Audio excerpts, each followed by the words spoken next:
So this weekend we see Watford promoted back to the Premier League. They've not only a rocket man, but they've rocketed themselves back into the Premier League the first time of asking. Now, to ignore the really dubious pun, let's go on and talk about this weekend's games.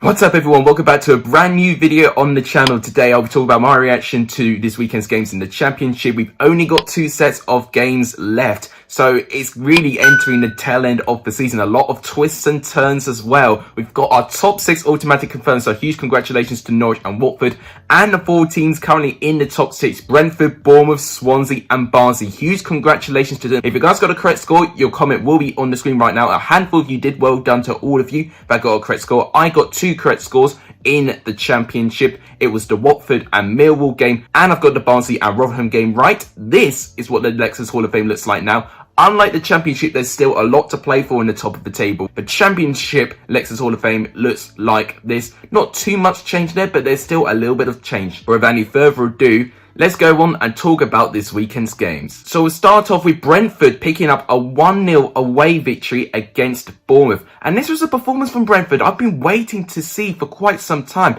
Obviously, we've been saying they've been drawing 5 of their last 6 games, dropping so many points. But in this performance though, there was a huge amount of improvement. And this was in Bournemouth's hands to try and get a result. You know, they're the team in form with 6 wins in a row in the lead up to this game. Stanislas had a chance where if he didn't trip over himself, could have scored.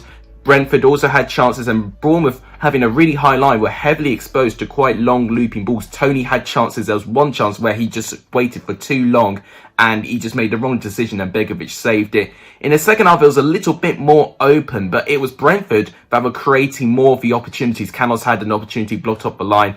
But Bournemouth had a big chance to try and get something when Brentford were down to 10 men. Pontus Jansson just manhandling Danjuma, getting a second yellow and a red card. But Bournemouth, for me, didn't do enough having a numerical advantage. It was Brian Mbeumo with the goal, who was only on the pitch for about 3 minutes. He managed to score. It was a save from Begovic, but unfortunately he parried it straight to Mbeumo, and Bournemouth can clear it to make it 1-0 to Brentford. This puts Brentford in 3rd place right now. They do have a game in hand, of course, but of course, as I previously mentioned at the beginning, it's impossible for them to get automatically promoted now. They will now have to try and get promoted again via the playoffs. Of course, likewise with Bournemouth, they've been taking away their opportunities to get automatically promoted as well. And likewise with Brentford, I think both will be hoping with their last couple of games that they finish as high in the top 6 as they can to get a favourable tie. And then we see Barnsley confirm their playoff place with a 1-0 victory over Yorkshire rivals Rotherham. And the only goal in the game came in the first 2 minutes of the game. Very controversial goal to say the least. It came from a short corner. It was well worked actually, and it was Carlton Morris that managed to win the header to get into the net. But you could argue his arm was dangling over Johansson's face and it shouldn't have counted. And Johansson, following that challenge, he had to go off and he was injured and he was replaced by Jamal Blackburn, and apparently that challenge was fine and the goal was given. So a load of controversy in that goal. When Barnsley did get that lead, it was Rotherham, for me, who were creating more of the opportunities. He had 16 shots compared to Barnsley's 7 in this game, which is quite staggering, really. But a harsh lesson that all the bottom 3 are being taught. If you don't take your chances, you're not going to get a result. And Ladapo missed an absolute sitter in the second half, where if he just had any sort of contact with the ball, it would have gone into the net. Barnsley, what they did really, really well, they restricted Rotherham for having too many clear-cut opportunities. They kept their clean sheet, and you've got to admire the turnaround. They managed to secure their top 6 place. They knew what was on the line. An unbelievable achievement for Ishmael and Barnsley. As with Rotherham, they've got a game in midweek against Brentford. If they do not win this game, they'll be running out of opportunities for me if they are going to survive. They cannot afford to make too many mistakes now. And then we've got an end of the season feeling game with a 5-2 victory with Blackburn against Huddersfield. It was Adam Armstrong that took the lead. A very poor goalkeeping for Sheffield part. He did not have a good game at all. 2 goals were completely avoidable on his part. First one, he misjudged the corner. Armstrong got the header there. Brereton got a second goal, nicely struck goal by him.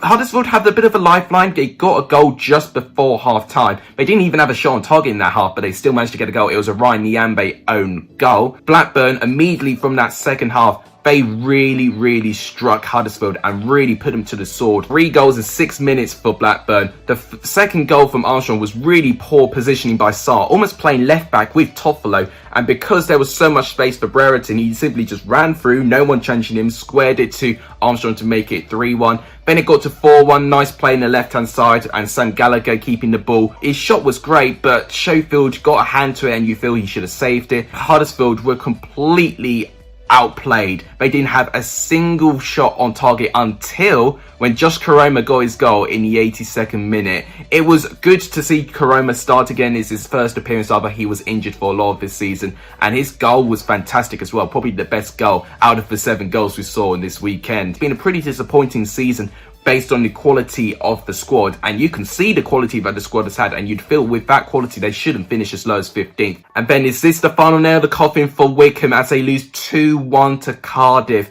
It was a very tight game, and I expected it with my predictions. It was going to be really tight. But the hero for Cardiff was Kiefer Moore. He scored his 19th and 20th goal of the season. Moore's first goal was fantastic on the right-hand side, taking the ball well, getting past 2 players and shooting confidently past Allsop. But Wycombe, from that goal down, they really did respond. They wanted to try and get something from the game. And eventually, before halftime, they got a penalty. Onyedinma bursting through. And it was Sean Morrison who had to foul Onyedinma in the box. So that was a penalty. It was poor by Perry and G because he was the one who gave the ball away, who practically caused that attack. It was Joe Jacobson who stepped up and scored a penalty like he's done all of the time this season to make it 1-1. And I was thinking Wycombe, with their momentum, they could definitely get something, and they definitely did show that intent. Ipisu did get his shot saved by Spurs, but unfortunately for Wycombe, that was their only shot on target in that half, and it was Cardiff who started to get the control, started to win a little bit more of the ball. They actually outpossessed Wycombe, which they don't tend to do that often against their teams. And they managed to get the second goal. Once again, it was poor defending by Wycombe's part. And honestly, they could have scored a third Marlon Packard opportunity outside the box, which struck the post. They did go down to 10 men. It was a really poor challenge by Will Volks, really. But it was too little too late for Wycombe to make their numerical advantage count. Now, for Wycombe, they're 6 points behind Derby, and they've got to overturn a 13-goal swing to try and overtake Derby's goal difference as well. For me, I think it's pretty close to mathematically impossible for Wycombe to survive now. And then with an end of the season feel to this game, we see Coventry lose 1-0 to Preston. Their 3-game winning streak ends with Preston in a very disappointing way, in my opinion. It was a very scrappy game. Coventry, for me, didn't do enough. They had one big opportunity, actually, which was from Gustavo Hamer looping a big delivery to Maxi Biamou, who was only 2 yards out, and he missed the target completely, and that was the chance. And after that, it was pretty much, in my opinion, in terms of the chances, Preston who are asking all the opportunities. In terms of them getting their goal, they had to wait to the second half to get their goal. And it was poor from Ben Wilson. He already brought down Ched Evans and was a bit lucky that Preston weren't awarded a penalty. But in the second time of asking, Iverson does a long looping ball. Wilson completely misjudges the landing of the ball. He has to manhandle Ched Evans, and then the penalty is awarded in Preston's favour this time. Alan Brown, the skipper, steps up to make it 1-0 to Preston. And Preston and Coventry, for me, were hardly in second gear. They didn't really have too much intensity, and that is why for me it had an end of the season feel to this game. They'll both be happy. They've both secured their championship survival following results going their way this weekend, but definitely a game to forget. It was not one of the best ones I've seen, and this result ultimately saves Sheffield Wednesday and Wycombe's chances of going down, as Birmingham can complete a 2-goal comeback to win by 2-1 against Derby. What has been a big problem for Derby has been their lack of goals this season. You know, they're the lowest goal scorers in the entire league, Derby. But they did manage to get their goal from Colin Kazim Richards. It was Lee Buchanan doing fantastically well on the left-hand side with his low cross, finding Kazim Richards to tap into the net. That made it 1-0 to Derby. Birmingham didn't really click into life until the second half. Lee Bowyer introduced some changes, and Birmingham were ultimately a really different team in that second half. And it was Lukas Jukovic with 2 trademark headed goals that managed to turn the tide onto this game. And now Derby are in a really sticky position here, especially with Rotherham who got 2 games in hand and only 4 points behind them. Derby will be hoping that Rotherham do not take their chances.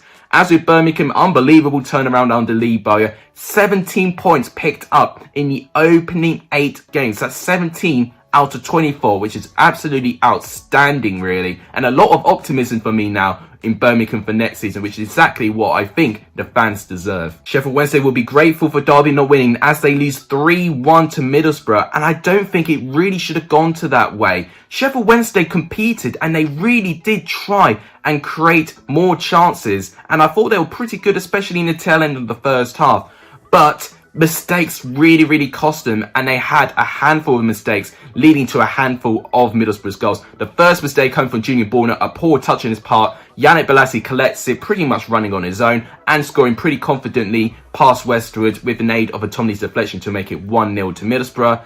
And then from that moment onwards, Sheffield Wednesday didn't have anything to lose. They had to really go for it. And eventually, they won a penalty. Fantastic work by Andre Green, actually, and Mark Bowler fouling him. Josh Windass replacing Barry Bannon on the penalty spot, making it 1-1. It was Josh Colburn, the 18-year-old, getting his first senior goal for Middlesbrough. What an unbelievable moment this was. It was a routine short corner, Cabano with the cross, and Coburn winning the header, poor defending by Sheffield Wednesday to make it 2-1 to Middlesbrough. And then from that moment onwards, Sheffield Wednesday had a mountain to climb, and things got bad to worse when they conceded a third. Really poor from Westwood for me. They tried to collect a corner, but he couldn't quite get there, and it was Duncan Watmore who managed to secure the final touch into net to make it 3-1. It's back-to-back wins for Middlesbrough now against the Yorkshire clubs as well. Ultimately, I think now it's time for building for next season. As for Sheffield Wednesday, they still have it all to do. They cannot afford to lose their next game. If they lose their next game, then it's game over and Sheffield Wednesday will be relegated. Then another game with the end of the season feel ended 1-1 between Nottingham Forest and Stoke. Honestly, both these teams I don't think really played to their best. They barely played out of second gear in my opinion, and both goals were incredibly scrappy. It really could have gone to either team really. Stoke got the first goal. It was actually Tyburn who did fantastically well on the left hand side. Ribeiro tries to defend it, but then Rabi Matondo manages to get a touch at the same time, and he claims it as his goal, and I think it is his goal to make it 1-0 to Stoke. But it was Nottingham Forest, for I felt, created the better opportunities for most of that game. They controlled the ball much better than Stoke as well. And eventually it was Lewis Grabban, who had two pretty gilt-edged chances in the first half. He took his chance in the second half, and it was a long looping ball by Anthony Knockhart. Stoke couldn't clear it. It fell generously to Grabban to make it 1-1. I think the closest either team got to scoring the third was Jordan Thompson's strike, which hit the top side of the crossbar. Nottingham Forest have secured their championship safety following this point as well. Stoke in the mid-table position.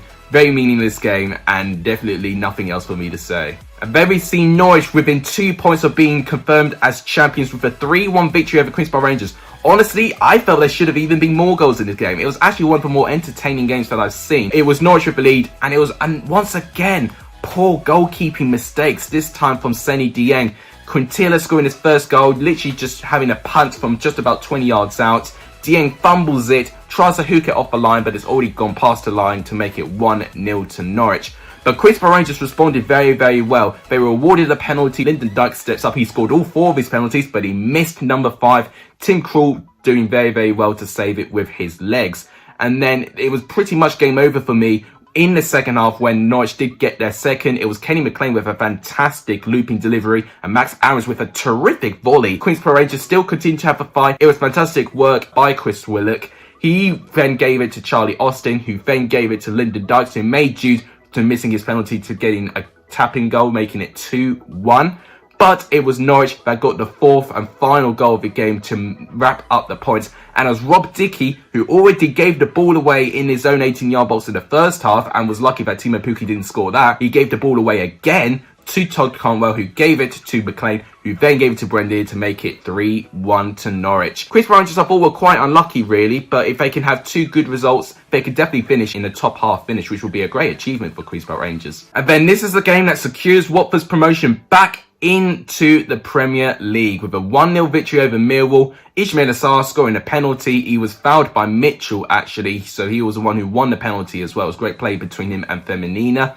And ultimately, there was not many goal-mouth action for the rest of that game. Millwall, I think, definitely had the more opportunities because, of course, they didn't really have anything to lose, really. And Watford were just happy to sit back and to try and restrict Millwall chances. Jed Wallace being a handful. But for Millwall, they had to really keep an eye on Ismail Assar. He was constantly causing trouble. But it's a fantastic win for Watford. They secured promotion back to the Premier League alongside with Norwich, who were both relegated together. And now for both these sides, it's about trying to have a few stable years in the Premier League to allow them to grow as a football club. As with Millwall, definitely I can say they can finish in around a mid-table position or a top half finish if they can pick up some good results. I don't think they were too bad. It was the most definite improvement from their 4-1 battering against Bournemouth in midweek. And then to yesterday's games, this game secures the top 6 with a 2-2 draw, and Reading can no longer get into the top 6. And Reading definitely played with the intensity that they needed to win this game, and they did that when they got the lead through Yake Meite. And John Switcher, I've not seen too much this season, provided with a fantastic looping delivery, and it was Yake Meite that managed to get the better of Bidwell to make it 1-0 to Reading. And I thought with Reading, actually, they probably could have got a couple more goals within them, really. Lucas Jow with a real opportunity whilst the ball was given away in midfield, but Woodman with a fantastic save. But in the second half, Steve Cooper made a couple of changes, brought a few substitutes on, including Andre Ayew, who I think for me changed the game. He ultimately created the first goal, managing to do a back heel and a nutmeg on a Reading player, setting up Jay Fulton on a run. His shot was saved by Cabral, but Jamal Lowe was in the right place and right time to tap in the rebound to make it 1-1. And then to change the game, it was fantastic playing the left-hand side, actually, and it was Bidwell who did fantastically well with a fantastic cross. Found Ayew, he had to tap in the empty net to make it 2-1 to Swansea. And following this result, it meant that Reading couldn't get into the top 6. They had a late rally and were unlucky not to be awarded with a penalty as well. Thomas Stebbs managed to get the equaliser in the 93rd minute, but by then it was too little too late. Reading needed to win to still have a slight chance of getting to the top 6, but they didn't. And following this, we have our top 6. And Reading will most very likely finish in 7th place this season. And it's been a shame that they were first in the table until November. So you can argue that their drop to 7th, you know, is a very disappointing end for Reading. But it's still a fantastic season regardless, much better than the one that they had last year. As with Swansea, fantastic that they've secured top 6 and they will not have to rely on a 6-goal swing on the final day this time. But now they can mentally prepare for the playoffs. They got there before, didn't manage to get there. With that experience, they can definitely have a good chance of getting promoted. And then a 5-goal thriller at Ashton Gate as Luton Town win by 3-2. It's not the first time that Luton managed to complete a 3-goal comeback despite being 2 goals down before half-time. They did it against Sheffield Wednesday at Kenilworth Road. Bristol City were looking to try and find their first home win in 8 games, and it was a quick-fire double from Naki Wells and Adam Nagy. Adam Nagy creating the first goal as well. He was absolutely terrific going forward for Bristol City, and that was definitely their greatest asset. But defensively, they still looked ropey. And despite Luton not creating much in the first half, Nathan Jones in the second half introduced Harry Cornick and James Collins, and bam, both of them had got a goal each. James Collins with the first from a corner. Adebayo managed to score a fantastic finish, actually, a clever finish. And then Harry Cornick to finish things off to make it 3-2 to Luton Town. I tell you what, Luton are having a strong run of form in the end of the season. They can even finish in the top half, which will be an unbelievable season for Luton Town. They've cracked over 60 points now. What an unbelievable improvement I'm seeing from this Luton Town side. Definitely a little bit of tension and pressure on Nigel Pearson if results don't improve. So that wraps up my reaction to this weekend's games. On the left-hand side is the current championship table. We've got Norwich and Watford confirmed as the top 2. Then we've got Brentford, Bournemouth, Swansea, Barnsley confirmed as our top 6. And then if you look at the bottom part, the teams who I only think are in danger now are Derby, Rotherham, Sheffield Wednesday and Wycombe. Sheffield Wednesday and Wycombe both needing to win their last 2 games if they want to have a chance of survival. So to end off the video, we're going to go to midweek's prediction, Brentford and Rotherham. And I thought about this prediction long and hard, really. Rotherham need to get something, ideally, and I think they definitely can. I'm going to say this is going to be a 2-1 victory to Brentford. I think it's going to be a really tight game. But that wraps it up for today's video. If you guys enjoyed it, please make sure you do give this video a like, tremendously helps. Please subscribe to the channel if you haven't done. It really made my day. And please share my channel to as many people as you can. All that would really make my day. But thank you guys so much for watching. You guys are legendary. It's only the end of this video. And as always, take care, everyone.